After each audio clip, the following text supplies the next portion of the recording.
बिस्मिल्लाहिर्रहमानिर्रहीम। अस्सलाम वालेकुम क्लास। आज हमने लेजर शुरू करना है। हमारा टॉपिक है आज इसका इंट्रोडक्शन।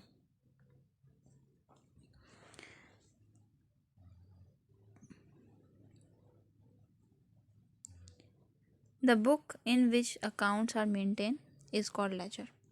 वो बुक जिसमें हमने अकाउंट्स को मेंटेन करना होता है वो हमारे पास लेजर कहलाता है। Generally one account is opened on each page of this book, यानी कि हर किताब के पेज पे एक अकाउंट ओपन होता है। But if the transaction relating to a particular date or numerous it may be exact to the more than one page, मतलब कि बाज़ औक़ात बहुत ज़्यादा एंट्रीज भी हो जाती हैं तो उनके लिए दो या दो से ज़्यादा पेज भी यूज़ हो जाते हैं।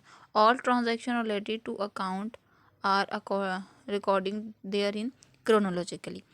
क्रोनोलॉजिकल मतलब होता है कि रूटीन वाइज रोज़ाना की एंट्रीज रोज़ाना करना, रोज़मर्रा, ठीक है। साइड ट्रांजेक्शन्स को रिकॉर्ड किया जाता है रोज़ाना। From journal each transaction is posted in the ledger at least two accounts. दो अकाउंट्स हमारे पास होते हैं हर लेजर के जो जर्नल से ट्रांसफ़र होते हैं। Debit side one account and credit side another account. If there are no accounts, so two accounts involved in ledger in the journal entry, it will be posted into two accounts in the ledger। मतलब कि अगर journal के दो हमारे पास accounts बन रहे हैं तो वही दोनों अकाउंट ट्रांसफ़र होंगे लेजर में। If the journal entry consist in three accounts, अगर जर्नल एंट्री जो है वो थ्री अकाउंट्स पे कंसिस्ट है, जिसे कंपाउंड एंट्री कहते हैं। कंपाउंड एंट्री मतलब जिसमें दो डेबिट हो और एक क्रेडिट हो, या दो क्रेडिट हो और एक डेबिट हो, तो उसमें थ्री अकाउंट्स आ जाते हैं। तो इसका मतलब ये है कि उस दौरान हमारे पास थ्री डिफरेंट अकाउंट्स लेजर में बनेंगे, ठीक है। इसमें जो है वो यहाँ से हम देखते हैं next. William Pickles has rightly to said that the ledger is the destination of these entry made for journal, यानी मेड इन द जर्नल, जो जर्नल में बनाई जाती हैं उनकी डेस्टिनेशन, उनकी मंजिल यही होती है कि उनको ट्रांजेक्शन्स को जो है वो ट्रांसफ़र किया जाए लेजर में। According to the Arthur Fieldhouse, ledger is the permanent store house for all transaction, यानी कि हम कह सकते हैं कि लेजर हमारे पास एक पूरा घर है जिसमें हर ट्रांजेक्शन को, हर लेजर को, हर अकाउंट को उसके घर में ट्रांसफ़र किया जाता है, ठीक है। तो हमारे पास पहला प्रोसेस ट्रांजैक्शन था, यानी कि जो हमने अकाउंटिंग साइकिल पढ़ा था उसमें पहला प्रोसेस ट्रांजैक्शन का था, दूसरा जर्नल था और तीसरा हमारे पास लेजर था। So the book in which all the transaction of the business concern are finally recorded in the concerned account is summarized and the classified form is called ledger, ठीक है। इसमें समराइज्ड फॉर्म आ जाती है। Accounting की definition हमने जब पढ़ी थी तो हमने पढ़ा था accounting is an art of recording, classifying and summarising. अब क्लासीफाइंग और समराइजिंग हमारे पास लेजर में होती है, ठीक है। अब लेजर के कुछ फीचर्स हैं। लेजर में टू साइड्स होती हैं, एक साइड होती है लेफ्ट साइड जिसको हम डेबिट साइड कहेंगे, दूसरी साइड होती है राइट साइड, ठीक है। Debit aspects of all the concerns transaction is recorded to the debit side while the transaction credit aspects, यानी कि जो डेबिट ट्रांजैक्शन होंगे इनको डेबिट साइड पे किया जाएगा और जो क्रेडिट होंगे इनको क्रेडिट साइड पे किया जाएगा। The difference of the total of the two sides represent balance. अब दोनों साइड्स का जो डिफरेंस होगा वो बैलेंस कहलाएगा। मतलब यहाँ पे मैं आपको बताती हूँ, इस तरह से हम अकाउंट बनाते हैं।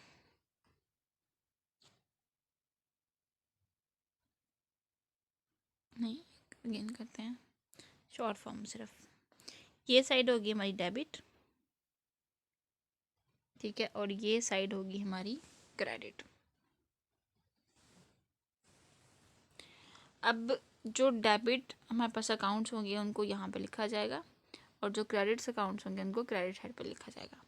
फिर दोनों का डिफरेंस लिया जाएगा, ठीक है। लेट्स सपोज हम कहते हैं कि हमारे पास डेबिट साइड है 1000 और क्रेडिट साइड हमारे पास 500 है, ठीक हो गया। अब हमने क्या करना है, जो बड़ी साइड होगी उसको दोनों तरफ लिख देना, यानी 1000 इधर भी आ जाएगा और 1000 इधर भी आ जाएगा। अब ये हमारे पास साइड है छोटी और ये साइड है बड़ी। आपको पता है कि डेबिट और क्रेडिट हमेशा हमारे पास इक्वल होते हैं, तो हमने क्या करना है, इन दोनों को इक्वल करना है। ये 1000 हमारे पास, ये साइड हमारे पास 1000 की है और ये साइड हमारे पास है 500 की है। तो हम क्या करेंगे, यहाँ भी 500 करके तो पूरा करेंगे। हमने क्या किया, इस 1000 में से इस 500 को माइनस करना, यानी कि जो हमारे पास बड़ी साइड है वो हमने दोनों तरफ लिखी, उसमें से छोटी साइड को माइनस किया। अब छोटी साइड जितनी रकम से कम होगी उसको उतनी रकम से लिख दिया जाएगा, मतलब कि अब 500 हमारे पास यहाँ पर आ जाएगा और इसको हम लोग नाम दे देंगे बैलेंस का। ये हमारे पास बैलेंस कहलाएगा।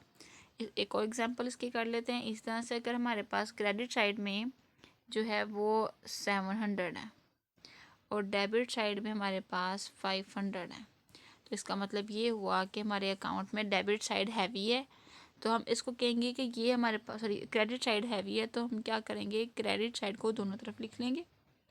अब क्रेडिट साइड में से डेबिट साइड को माइनस किया तो 200 का फ़र्क आ रहा है। अब इस दौरान हमारे पास जो डेबिट साइड है वो छोटी है, तो 200 हम यहाँ पे लिख लेंगे और ये डिफरेंस है किसका, डेबिट क्रेडिट का डेबिट में से माइनस किया, तो माइनस करने की चीज़ जो होगी वो इनका डिफरेंस कहलाएगी। तो जो बैलेंस हमारे पास माइनस करके आया वो बैलेंस हमारे पास इन दोनों का डिफरेंस कहलाया। तो हम कह सकते हैं कि डेबिट और क्रेडिट का जो आपस में डिफरेंस होता है वो डिफरेंस हमारे पास बैलेंस कहलाता है। ठीक हो गया, यही चीज़ हमने इसमें देखनी है।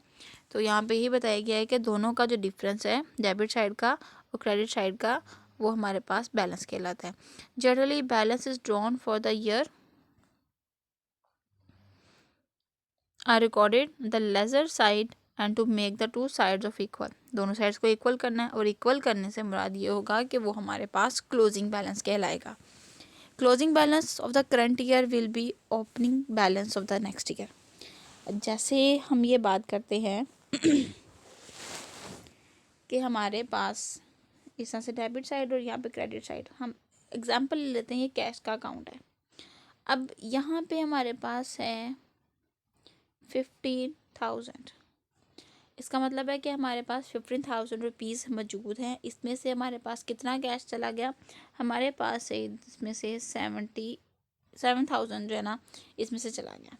अब जो रिमेनिंग हमारे पास होगा वो बैलेंस लिखा जाएगा इस साइड पे, लिखा है इसको क्रेडिट साइड पर है, लेकिन हम क्या कहेंगे कि ये हमारा बैलेंस है क्लोजिंग, जिसको बैलेंस CD का नाम दिया जाएगा। यानी कि वो बैलेंस जो अब मैं लेट सपोज कि ये 31 दिसंबर का मंथ चल रहा है, तो नेक्स्ट आगे जनवरी आना है, तो ये हमारे पास कहला रहा है क्लोजिंग बैलेंस। ठीक है, इसको कैरी डाउन कहा जाएगा। ठीक है, वो बैलेंस जो साल के आखिर पे बच जाता है वो बैलेंस कैरी डाउन या क्लोजिंग बैलेंस कहलाता है। नेक्स्ट हम इसको ले जाते हैं अगले साल में, तो अगले साल में ये यहाँ पे क्रेडिट में, अगले साल में ये डेबिट में चला जाएगा, जिसको हम लोग बैलेंस BD का नाम दे देंगे, बैलेंस ब्रॉट डाउन, क्योंकि ये पिछले माह से आ रहा है। क्योंकि हम बैलेंस को, कोई भी चीज़ अगर साल के आखिर में बचती है हम उसको जो है वो ज़ाया नहीं करते, हम क्या करेंगे उसको डेबिट साइड पे, दूसरी साइड पे क्रेडिट साइड पे लिख के तो ओपनिंग बैलेंस कहलाएंगे। पिछले साल का क्लोजिंग बैलेंस अगले साल का ओपनिंग बैलेंस कहलाता है, ये लेजर में बताया गया है। उसके बाद है हमारे पास लेजर की फॉर्म्स। लेजर हमारे पास दो तरह का होता है, एक हमारे पास स्टैंडर्ड फॉर्म में आता है, एक सेल्फ बैलेंसिंग फॉर्म में आता है। सेल्फ बैलेंसिंग फॉर्म जो है वो एक रफली फॉर्म होता है जिसको हम T अकाउंट से जाहिर करते हैं।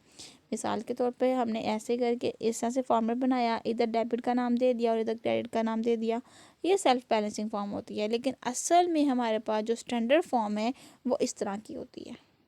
ठीक है, इसमें हमने क्या करना है, सबसे पहले तो इसको मैं आपको लिख के समझाती हूँ। हमने क्या करना है यहाँ पे, इस तरह से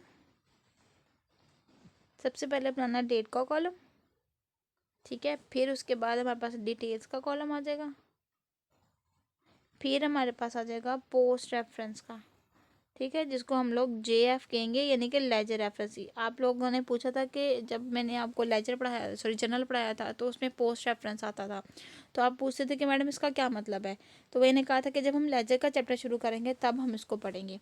तो ये वो पोस्ट रेफरेंस का आ जाएगा। फिर अब इतना एरिया जो हमारे पास आया, ठीक है, इसको हम लोग डेबिट का नाम देंगे। ठीक है, जैसे कि यहाँ पे ये पूरा फॉर्मेट बनाया गया है। इसमें क्या कहा गया है, सबसे पहले डेट का है, फिर रेफरेंस आ रहा है, फिर जे आर से मतलब होगा जर्नल रेफरेंस। ठीक है, यहाँ पे जर्नल रेफरेंस लिखा जाएगा, उसके बाद आ गया अमाउंट। अब ये हमारे पास ये जो इतनी साइड है ये डेबिट की होगी, और इसी तरह से हमने डेट, रेफरेंस, जे.आर. और अमाउंट लिखनी है, और उसके लिए हमारे पास ये वाली जो साइड होगी ये हमारे पास क्रेडिट साइड होगी। मतलब कि ये लेफ़्ट साइड, ठीक है, ये डेबिट के लिए होगी, और ये राइट साइड जो है हमारे पास होगी क्रेडिट की। तो ये स्टैंडर्ड फॉर्म है लेजर की, यानी जिसके मुताबिक हम लोगों ने काम करना है। ठीक हो गया। ठीक है, अब इसमें हमारे पास डिटेल में बताया गया है कि हमारे पास डेट आ रही है सबसे पहले। ठीक है, यानी ये जो स्टैंडर्ड फॉर्म है इसकी हमारे पास डिटेल में बताया गया। फिर रेफरेंस आ गया, रेफरेंस के अलावा यहाँ पे डिटेल्स भी लिख सकते हैं। फिर आ गया जर्नल रेफरेंस ये वाला, और फिर आ गया अमाउंट ये। ठीक हो गया। डेट आपको पता है, हमने अब क्या करना है यहाँ पे, date is the transaction of the return in the column. कि डेट हमारे पास ट्रांजेक्शन की वो वाली डेट है जो हम कॉलम में लिखते हैं 2 लाइन्स में। ठीक है, first line in the year and the second line for the first name of the month, यानी कि यहाँ पे सबसे पहले हमने ईयर लिखना है, फिर हमने 7 मंथ लिखना है। रेफरेंस से मुराद ये होता है कि हमने वो डिटेल्स लिखनी है जिसमें हम उसको डेबिट या क्रेडिट कर रहे हैं। जर्नल रेफरेंस से मुराद ये होता है जब हम जर्नल बनाते थे तो जर्नल में हम सबको एक एक अकाउंट नंबर देते थे। ठीक हो गया।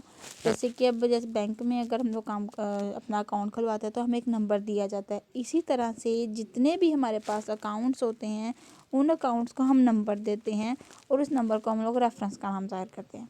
ठीक है, the page of the journal form where the transaction has been posted and is mention column, this will help in locating the entry of the journal easily.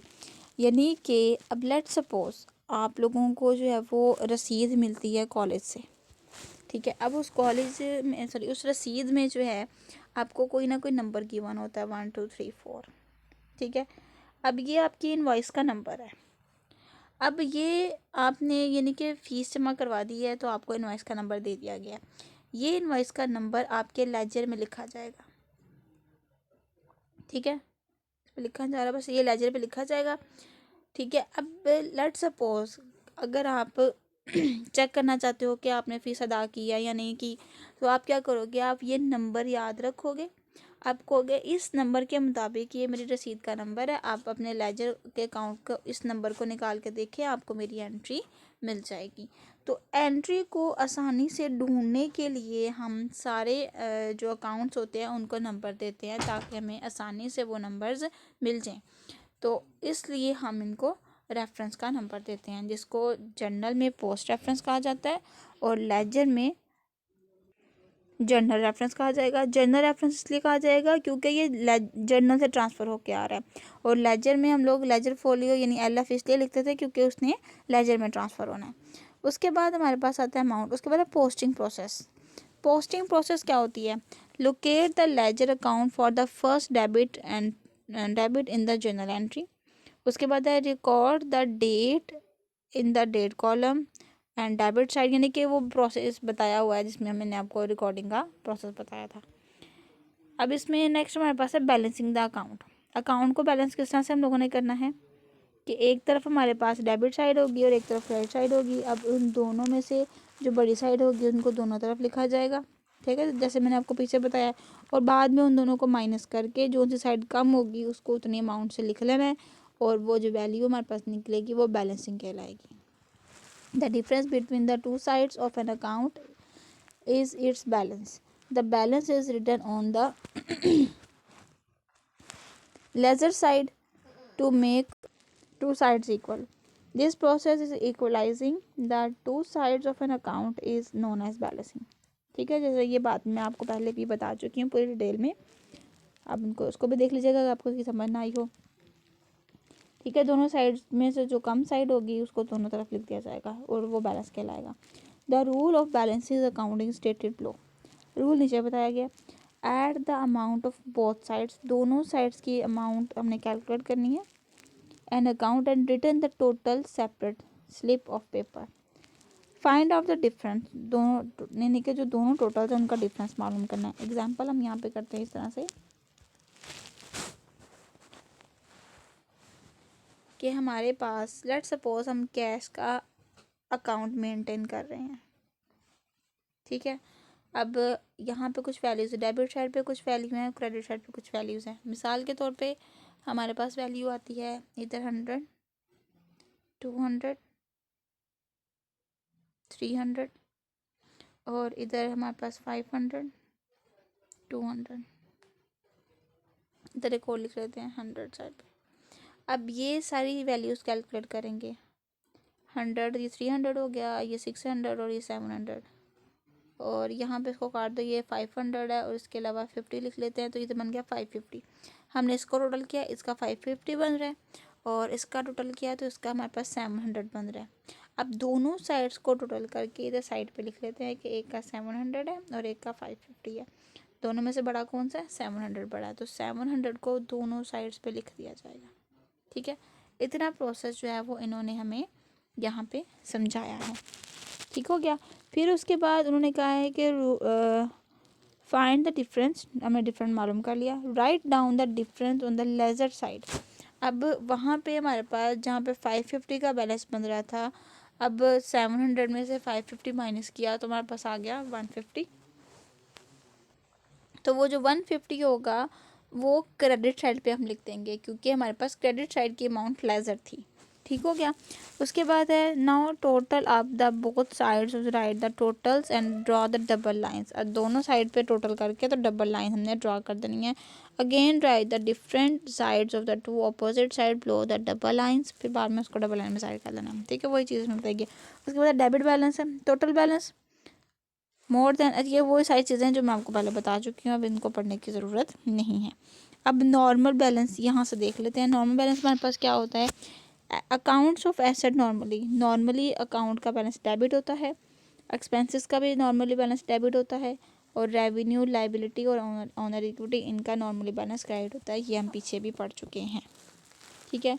आज के लिए हमारा इतना इंट्रोडक्शन काफ़ी है। नेक्स्ट हम इंशाल्लाह देखेंगे कि इनको क्वेश्चन में किस तरह से पुट किया जाता है और क्या हमारे पास प्रोसेस होगा इसको लेजर को, जर्नल को लेजर में ट्रांसफ़र करने का, ठीक है। अपना बहुत ख्याल रखिएगा। अल्लाह हाफिज़।